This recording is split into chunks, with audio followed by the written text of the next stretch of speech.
서울과 경기 일대를 종횡무진 헤집고 다닌 김길수는 고속터미널역 주변에서 모습이 포착되고 검거 전까지 그 행적이 묘연한 상태였죠.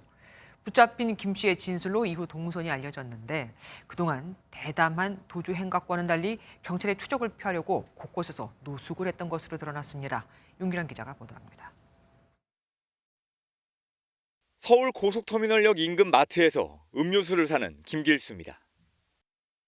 지난 4일 밤 9시 40분까지 터미널역 주변을 돌아다닌 것으로 확인된 김길수는 이후 검거 전까지 행방이 묘연한 상태였습니다. 김 씨의 진술에 따르면 밤 9시 50분까지 고속버스 터미널 근처에 있던 김 씨는 걸어서 사평역으로 가 택시를 타고 노량진으로 이동했습니다. 당시 서울엔 비가 오고 있었는데 김 씨는 비를 피해 노량진의 한 상가 건물 지하에 웅크린 채 4시간 가까이 노숙했습니다.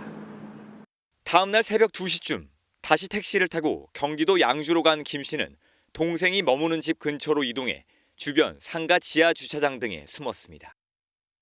이후 40시간 넘도록 동생 집 주변에서 노숙한 것으로 알려졌는데 경찰이 매복해 있을 거라는 생각에 동생과는 접촉하지 않은 것으로 파악됐습니다.